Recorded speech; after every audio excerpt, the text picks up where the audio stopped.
નમસ્કાર વિદ્યાર્થી મિત્રો, તો અત્યાર સુધીના જેટલા કેમિસ્ટ્રીના વિડિયો લેક્ચર હતા એ બધા વિડિયો લેક્ચર શાના હતા વિદ્યાર્થી મિત્રો? Basic lecture. એટલે ટૂંકમાં અત્યાર સુધી આપણે ઓર્ગેનિક કેમિસ્ટ્રી એટલે કાર્બનિક રસાયણશાસ્ત્ર આવર્ત કોષ્ટક વિશે થોડોક અભ્યાસ કર્યો છે.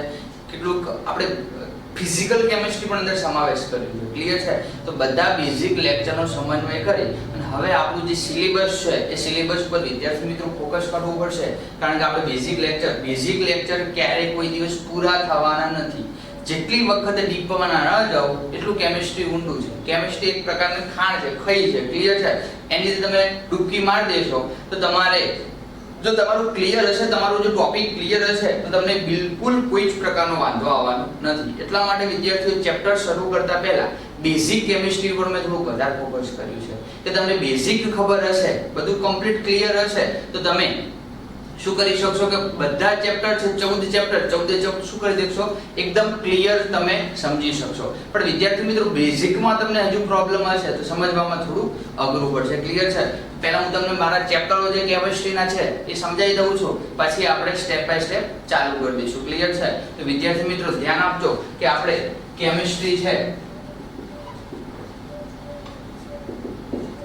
અને કહીશું રસાયણશાસ્ત્ર. ઓકે, તો રસાયણશાસ્ત્રના કેટલા ચેપ્ટર છે? તો 1 થી ને 14 ચેપ્ટર વિદ્યાર્થી મિત્રો છે. ક્લિયર છે? 14 ચેપ્ટર પહેલી પરીક્ષામાં પૂછાય એવું નથી. તો આમાંના કેટલાક ચેપ્ટર એવા છે પહેલી પરીક્ષામાં પૂછાશે, કેટલોક પાછલા ચેપ્ટર સમાવેશ કરશો બીજી પરીક્ષામાં પૂછાશે, અને બધાનું કમ્બાઈન ભેગું થઈ અને શામાં પૂછાશે? વાર્ષિક પરીક્ષામાં પૂછાશે. તો 14 ચેપ્ટર છે. તો પહેલા તો આપણે હું તમને એવું કહું ચલો પહેલું ચેપ્ટર ડાયરેક્ટ હું ચાલુ કરી દઉં, પણ એમાં કઈ મજા નહીં આવે. પહેલા તો આપણે 14 ચેપ્ટરના નામ જાણી લઈએ અને થોડુંક એની અંદર ડીપમાં જાણી લઈએ કે ચેપ્ટર શું કહેવા માંગે છે, પછી આપણે સ્ટેપ બાય સ્ટેપ આગળ જઈશું. ક્લિયર છે? તો પહેલી ચર્ચા કરીએ, પહેલું ચેપ્ટર આપણું એવું છે રસાયણ વિજ્ઞાનની કેટલીક પાયાની સંકલ્પનાઓ. બહુ મસ્ત. રસાયણ વિજ્ઞાનની કેટલીક પાયાની સંકલ્પના. ક્લિયર છે? તો આમાં આખું ચેપ્ટર પાયાની સંકલ્પના એટલે મગજમાં એવું ક્વેશ્ચન થાય કે આખા ચેપ્ટરમાં શું ભણવાનું હશે? તો વિદ્યાર્થી મિત્રો આપણે કોમન વસ્તુ કહીએ કે એકદમ બેઝિક કેમિસ્ટ્રી છે, આખા ચેપ્ટરમાં સમાવેશ થાય. દાખલા તરીકે એક્ઝામ્પલ આપું, શરૂઆત આપણે કરીએ દળ. તો દળ વિશે ભણવાનું છે, દળ પછી વજન વિશે ભણવાનું છે, તાપમાન વિશે ભણવાનું છે, એના પછી કદ વિશે ભણવાનું છે, ઘનતા વિશે ભણવાનું છે, સાંદ્રતા વિશે ભણવાનું છે. કદાચ તમારા મગજમાં ક્લિયર વાત હશે પરમાણ્વીય ક્રમાંકની, કારણ કે મેં તમને પરમાણ્વીય ક્રમાંક સમજાવ્યો હતો. પરમાણ્વીય ક્રમાંક વિશે ભણવાનું છે, પરમાણ્વીય દળ વિશે ભણવાનું છે. એની ઉપરથી કેટલાક દાખલા આવેલા છે અને એની સાથે સાથે થોડીક ચર્ચા બેઝિકમાં કરવાની બાકી રહી ગઈ હતી, સાંદ્રતાની રીતો, સાંદ્રતા દર્શાવવાની વિવિધ રીતો. ક્લિયર છે? કદાચ તમે ધોરણ 10 માં ભણીને આવ્યા છો, હું તમને થોડુંક નાનું રિવિઝન કરાવી દઉં છું કે સાંદ્રતા એટલે શું? તો એકમ કદના દ્રાવણમાં અને એકમ વજનના દ્રાવકમાં ઓગળેલા દ્રાવ્યની સંખ્યા. તો વિદ્યાર્થી મિત્રો તમારા મગજમાં ક્લિયર હશે ને તો સાંદ્રતાની આપણે 7 રીતો જોવાની. કેટલી રીતો? 7. કઈ?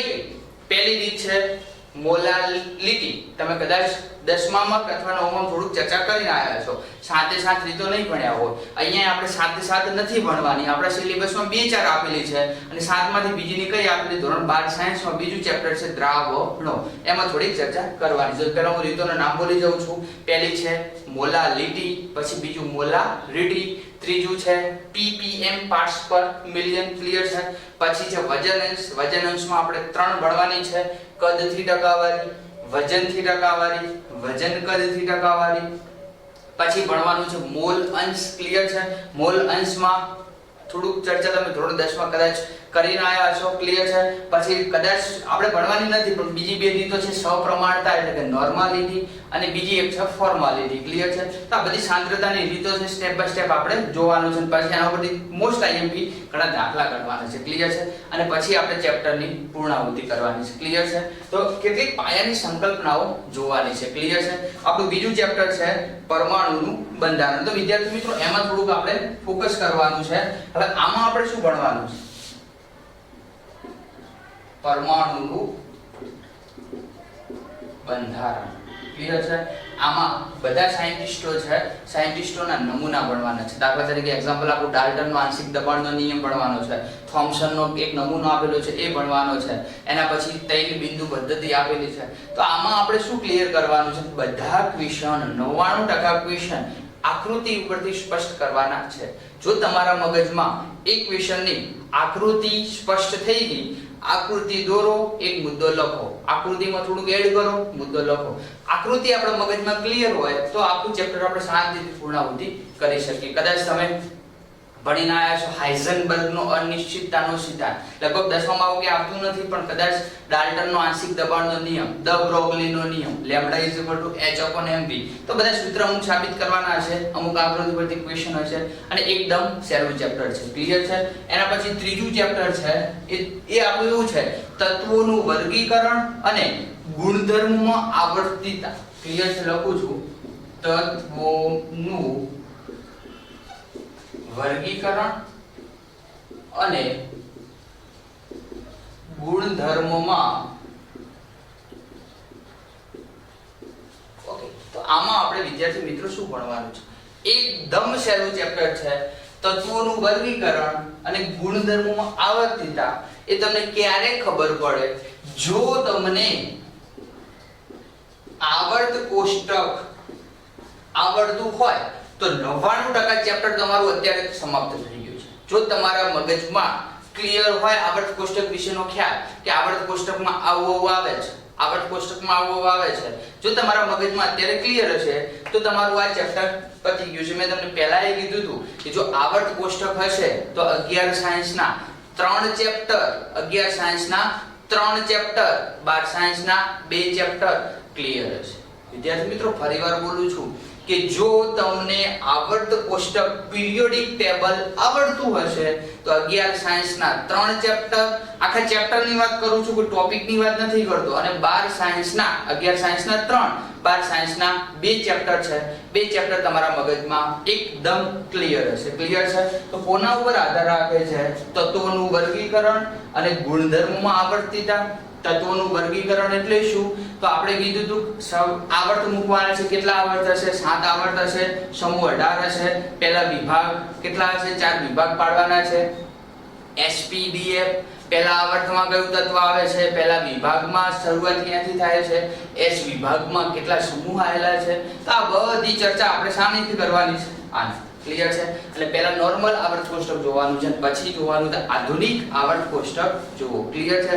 એમાં વિદ્યાર્થી મિત્રો હમણાં તો છેલ્લે 2 વિડિયો લેક્ચર લીધા હતા, એમાં તો આપણે આવર્ત કોષ્ટકમાં મેં તમને ધાતુ ને અધાતુ ને ઉપધાતુ ત્રણની વાત કરી છે કે ધાતુ કોને કહીશું, અર્ધ ધાતુ કોને કહીશું અને અધાતુ કોને કહીશું. ક્લિયર છે?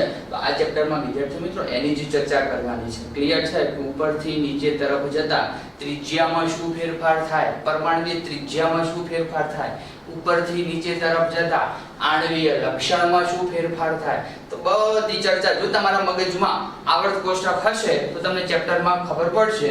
આવર્ત કોષ્ટક હજુ સમજવામાં બાકી રહી ગયું છે તો સમજવામાં થોડુંક આપણને શું થશે? અઘરું પડશે. પછી ચોથું ચેપ્ટર રાસાયણિક બંધન અને આણ્વીય રચના. ક્લિયર છે? તો વિદ્યાર્થી મિત્રો આ ચેપ્ટર પણ આપણા માટે થોડુંક સહેલું છે. આપણે બંધો વિશે ચર્ચા કરવાની છે. દાખલા તરીકે આયોનિક બંધ, આણ્વીય બંધ, સહસંયોજક બંધ. પછી આ બંધ તમારા મગજમાં જો 10 માંથી ક્લિયર હશે તો અત્યારે સમજવામાં ઈઝી પડશે. ક્લિયર છે? અને આ ચેપ્ટર તમારા માટે થોડુંક નવું પડેલું છે, પણ નવની સાથે સાથે એકદમ સહેલું પડેલું છે. આમાં તમને શું ખબર પડવી જોઈએ? તો આ ચેપ્ટર જો તમારે ભણવું હોય તો તમને 1 થી ને 30 સુધી, 1 થી ને 30 સુધી શું આવડવું જોઈએ? તત્વોના નામ, ઇલેક્ટ્રોન રચના. તત્વોના નામ, ઇલેક્ટ્રોન રચના. જો તમારા મગજમાં તત્વોના નામ ક્લિયર હોય, ઇલેક્ટ્રોન રચના ક્લિયર હોય તો ચેપ્ટર તમે એકદમ ક્લિયર કરી શકશો. કારણ કે આમાં બધા તત્વોના આણ્વીય ચિતાર વિશે ચર્ચા કરવાની, મોસ્ટ IMP. પછી થોડાક સંકરણ ભણવાના છે. સંકરણ એટલે શું થાય? દાખલા તરીકે સંકરણના પ્રકાર તમે ધોરણ 10 માં ભણી આવ્યા છો, યાદ હોય તો sp સંકરણ, sp2, sp3, dsp2, sp3d, clear છે? તો આવા બધા સંકરણ પોસિબલ બને છે. ક્લિયર છે? દાખલા તરીકે એવું ખબર પડે CH4 માં કયું સંકરણ લાગુ પડે, અત્યારે આપણને ખ્યાલ નથી. બીજો કોઈ મોલેક્યુલ આપેલો હોય એમાં કયું સંકરણ આવશે, અત્યારે ખ્યાલ નથી. પણ સંકરણ યાદ રાખવાની વિદ્યાર્થી મિત્રો ટ્રીક છે. શું છે ટ્રીક? કે તમે કોઈ મોલેક્યુલ જોશો, એ મોલેક્યુલ પરથી તમે એક જ સેકન્ડમાં સંકરણ નક્કી કરી શકશો. ક્લિયર છે? એ ટ્રીકની ચર્ચા હું અત્યારે નથી કરતો, જ્યારે ત્યારે ચેપ્ટર ચલાવીશ ત્યારે કહીશ. ક્લિયર છે? ગમે તેવો ઓર્ગેનિક મોલેક્યુલ મૂક્યો હોય, ગમે તેવો કાર્બનિક મોલેક્યુલ મૂક્યો હોય, પણ એ ટ્રીક તમે લગાવો છો, સંકરણ એક જ સેકન્ડમાં તૈયાર. એટલે વિદ્યાર્થી મિત્રો મોસ્ટ ઇમ્પોર્ટન્ટ છે JEE અને નીટ માટે. કેમ કે આના ઉપર થોડું વધારે ફોકસ કરેલું હોય છે, પરીક્ષામાં પૂછાતું હોય છે. તો દાખલા તરીકે કોઈ મોલેક્યુલ આપેલો હોય, નીચેનામાંથી કયું સંકરણ ધરાવે છે, એટલે જો આપણને સંકરણ ગણતા આવડતું, સંકરણ નક્કી કરતા આવડતું હોય તો બેટર છે. સંકરણ ખબર ના પડતી હોય તો એમાં બિલકુલ માહિતી પડશે નહીં. ક્લિયર છે? એટલે આ બધા સંકરણ વિશે, પછી એના આણ્વિય ચિતાર વિશે જો ચર્ચા કરવાની છે. પણ એ બધું ક્યારે શક્ય બને છે કે જો તમને 1 થી 30 સુધી તત્વના નામ અને ઇલેક્ટ્રોન રચના આવડતી હોય તો. આ વસ્તુ ક્લિયર હશે તો તમે આ ચેપ્ટર એકદમ સરળતાથી ભણી શકશો. ક્લિયર છે? એના પછી પાંચમું ચેપ્ટર છે દ્રવ્યની અવસ્થાઓ. કયું ચેપ્ટર છે? દ્રવ્યની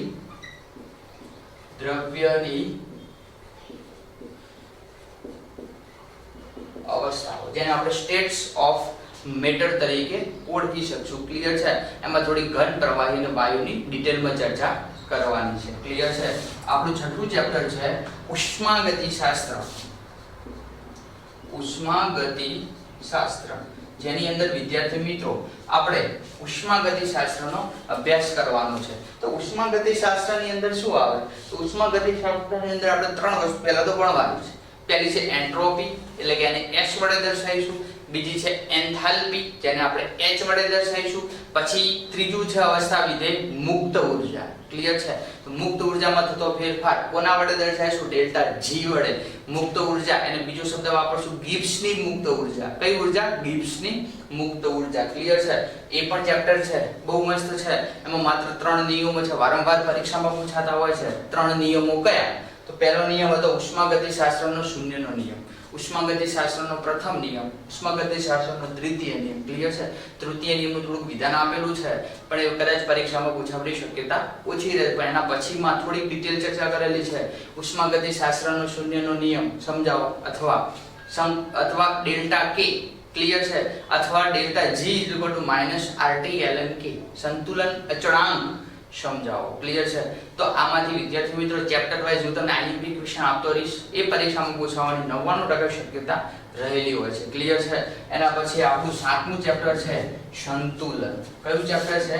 સંતુલન, જેને આપણે ઇંગ્લિશમાં ઇક્વિલિબ્રિયમ કહીશું. શું કહીશું? ઇક્વિલિબ્રિયમ કહીશું.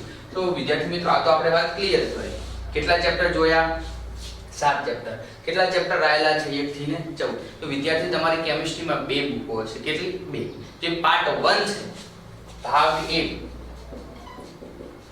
એમાં આટલા 7 ચેપ્ટર સમાવેશ કરેલો છે. ક્લિયર છે? કેટલા ચેપ્ટરનો? 7 ચેપ્ટરનો સમાવેશ કરેલો છે. પછી આવે આપણો ભાગ 2.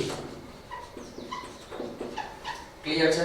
એમાં કેટલા ચેપ્ટર હશે? તો ટોટલ મેં તમને 14 કીધા, તો 8 થી 14 સુધી. કેટલા? 8 થી 14 સુધી. તો 7 સુધી તો આપણે અહીંયા પૂરા કર્યા. તો 8મું ચેપ્ટર આવે છે આપણું રેડોક્સ પ્રક્રિયા. ક્લિયર છે? તો આ તો આપણા માટે એકદમ સહેલી વસ્તુ છે રેડોક્સ પ્રક્રિયા. તો ધોરણ 10 માં આપણે ભણી ગયા, ધોરણ 9 માં થોડી ચર્ચા કરી. રેડોક્સ એટલે શું? ઓક્સિડેશન. પહેલા તો આમાં આપણે ઓક્સિડેશન વિશે ભણવાનું છે. ઓક્સિડેશન વિશે તો આપણે બધા જાણીએ છીએ. રિડક્શન વિશે ભણવાનું છે. રિડક્શન વિશે આપણે બધા જાણીએ છીએ. તો રિડક્શન અને ઓક્સિડેશન એટલે એના પરથી રેડોક્સ એક શબ્દ આવશે. રેડોક્સ વિશે આપણે જાણતા હોઈએ છીએ. કદાચ ધોરણ 10 માં તો વારંવાર શબ્દ આવે છે, ઓક્સિડેશન કરો, રિડક્શન કરો અને એનું રેડોક્સ પ્રક્રિયા. કદાચ તમારા ધોરણ 10 માં ક્વેશ્ચન આવતો હશે ડેનિયલ કોષ. વિદ્યાર્થી મિત્રો આ ચેપ્ટરમાં મોસ્ટ IMP ક્વેશ્ચન એવો છે ડેનિયલ કોષ સમજાવો, વિદ્યુત રાસાયણિક કોષ સમજાવો. તમે કદાચ થોડુંક હજુ ડિટેલમાં જાઓ કે 2 પાત્ર હતા, એમાં આપણે 2 પાત્રને જોડતા હતા, વચ્ચે ક્ષાર સીધો મૂકતા હતા, ઇલેક્ટ્રોનનો પ્રવાહ જોતા હતા કઈ બાજુથી કઈ બાજુ, એકમાં Zn નો સળિયો મૂકતા હતા, એકમાં Cu નો સળિયો મૂકતા હતા, Zn વાળું તમારું એક એનોડ બનશે, એક કેથોડ બનશે. કોણ એનોડ કોણ કેથોડ, એ ઇલેક્ટ્રોન ઉદ્ભવશે, ઇલેક્ટ્રોનનો પ્રવાહ આ બાજુથી આ બાજુ તરફ જશે. એ બધી ચર્ચા ધોરણ 10 માં કદાચ તમે કરી ચૂક્યા છો. અને એક ક્વેશ્ચન આપણે અહીંયા ભણવાનો છે પરીક્ષા માટે 99% વારંવાર પરીક્ષામાં હોય ને હોય. ક્લિયર છે? એના પછી 9મું ચેપ્ટર હાઇડ્રોજન. ક્લિયર છે? તો હાઇડ્રોજન વિશે થોડી ચર્ચા કરવાની છે. ક્લિયર છે? તો વિદ્યાર્થી મિત્રો એના તમે પહેલા ચેપ્ટર જાણી લો, પછી બધામાં કોમન હિન્ટ આપી દઉં. ક્લિયર છે? એના પછી 10મું ચેપ્ટર જે આપણે આવર્ત કોષ્ટક ઉપરથી આવશે, S વિભાગના તત્વો.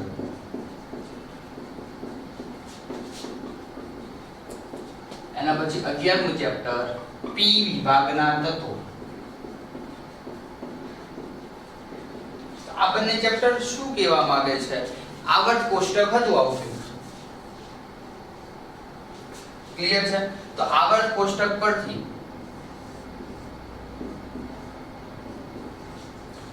અહીંયા આપણે લખ્યું હતું S વિભાગ, અહીંયા લખ્યું હતું P વિભાગ. તો આર્ય S વિભાગ આખો આપણે જોવાનો છે. કયા ચેપ્ટરમાં?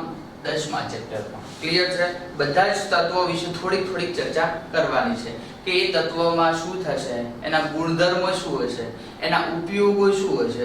દાખલા તરીકે એક એક્ઝામ્પલ તમને હું આપી દઉં કે પહેલા તત્વની લાઈન, જે પહેલો સમૂહ છે, પહેલા સમૂહ અને બીજો સમૂહ કયા વિભાગમાં આવતું? તો S વિભાગમાં. પહેલા સમૂહમાં કયા તત્વ હતા? હેલી, ના, કે, રમશે, ફરિયાદ. એમાં જો Na યાદ કરો, Na બરાબર આપણે શું લેતા હતા? સોડિયમ. ક્લિયર છે? તો એના કેટલાક આપણે ષડરૂપો પડવાના છે. કયા? તો પહેલું છે NaCl. પરીક્ષામાં જ ક્વેશ્ચન બસ પૂછાય છે. NaCl વિશે ટૂંક નોંધ લખો. પછી NaOH, sodium hydroxide, Na2CO3, NaHCO3. Clear? બસ આવી વાત પૂરી થાય એટલે આપણે બીજો કોઈ તત્વ પકડી લેવાનું છે, એના સ્વરૂપો વિશે ચર્ચા કરવાની છે. ક્લિયર છે? તો બસ આવું ભણવાનું થાય. હવે NaCl વાળો ક્વેશ્ચન પૂછાય તો શું પૂછાય? NaCl એટલે શું? NaCl ની બનાવટ સમજાવો, એના ગુણધર્મો સમજાવો. Na2CO3 ની બનાવટ સમજાવો, એના ગુણધર્મો સમજાવો, એના ઉપયોગો સમજાવો. એના પછી NaHCO3 લઈ લો. ક્લિયર છે? ઉપયોગો સમજાવો, ગુણધર્મો સમજાવો, ક્યાંથી મળે છે, બસ એની ચર્ચા થોડી કરવાની થાય. અને એ પૂરું થાય એટલે આપણે શું જોવાનું છે? P વિભાગના તત્વો. કયા વિભાગના? P વિભાગના તત્વો. ક્લિયર છે? તમને થોડું ડિટેલમાં કહી દઉં છું કે 13મો અને 14મો સમૂહ આપણે ધોરણ 11 સાયન્સમાં ભણવાનો છે.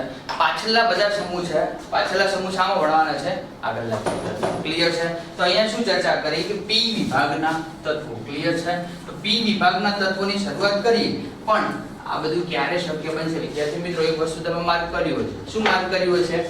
કે 1, 2 અને 3 આખા ચેપ્ટર 1, 2 અને 3 આખા ચેપ્ટર આપણે 3 વિડિયો લેક્ચર આવર્ત કોષ્ટકના ઉતાર્યા છે.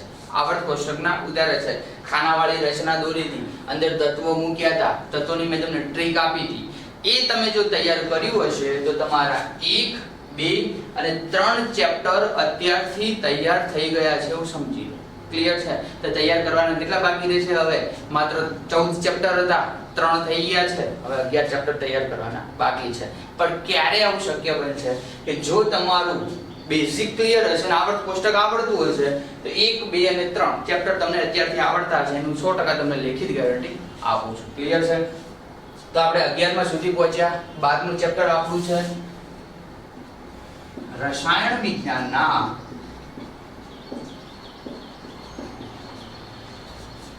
થોડુંક એક શબ્દ એડ કરું છું. કાર્બનિક રસાયણના કાર્બનિક રસાયણ વિજ્ઞાનના કેટલાક પાયાના સિદ્ધાંતો. કયા સિદ્ધાંતો? પાયાના. અને આના બીજું એક આના જેવું ચેપ્ટર છે, 13મું ચેપ્ટર છે હાઇડ્રોકાર્બન. કયું ચેપ્ટર છે? હાઇડ્રોકાર્બન. આ પણ વિદ્યાર્થી મિત્રો જો તમે મારા ઓનલાઈન વિડિયો લેક્ચરમાં બેઝિક વિડિયો લેક્ચર જોયેલા હશે તો આ બે ચેપ્ટર કદાચ તમે માર્ક કરવો ને તો કરજો. બે ચેપ્ટર આખા મેં પૂર્ણ કર્યા. 2 ચેપ્ટર પૂર્ણ કર્યાનો મતલબ શું થાય કે પહેલાથી છેલ્લા સુધી નથી લીધું, એમ બેઝિક કેમિસ્ટ્રી જે આવે છે એ મેં પૂરું કરી દીધું છે. તો તો હવે તમે આ ચેપ્ટર અત્યારે વાંચવાની શરૂઆત કરશો ને તો વિદ્યાર્થી મિત્રો તમને ખબર પડે તમને આવડતા છે હું લેખિત ગેરંટી આપું છું. તમે અત્યાર સુધી જે ઓનલાઈન વિડિયો લેક્ચર લીધા છે એમાં તમને ફાયદો કેટલો થયો છે? તમને 5 ચેપ્ટરનો ફાયદો થયો છે. એક ચેપ્ટર આ, બે આ એ આવર્ત કોષ્ટક ઉપરથી મળશે જે ટેબલ દોર્યું હતું એના ઉપરથી, અને બીજું કાર્બનિકમાં આપણે ચર્ચા કરી હતી મિથ ને ઇથ ને પ્રોપ ને બ્યુટ ને મેં તમને IUPAC નામકરણ આપેલા છે. ટેસ્ટ હતો, ટેસ્ટ તમે બધા બહુ મસ્ત આપેલો છે. તો એના આધારે બંને ચેપ્ટર ક્લિયર થાય. જો તમે એ વિડિયો લેક્ચર જોયેલા હશે ને એ તમને આવડતું હશે તો 99% ગેરંટી આપું છું 2 ચેપ્ટર આવડી ગયા છે. ક્લિયર છે? અને છેલ્લું ચેપ્ટર આપણે 14મું છે. થોડીક ચર્ચા એની કરવાની, પર્યાવરણીય રસાયણ વિજ્ઞાન.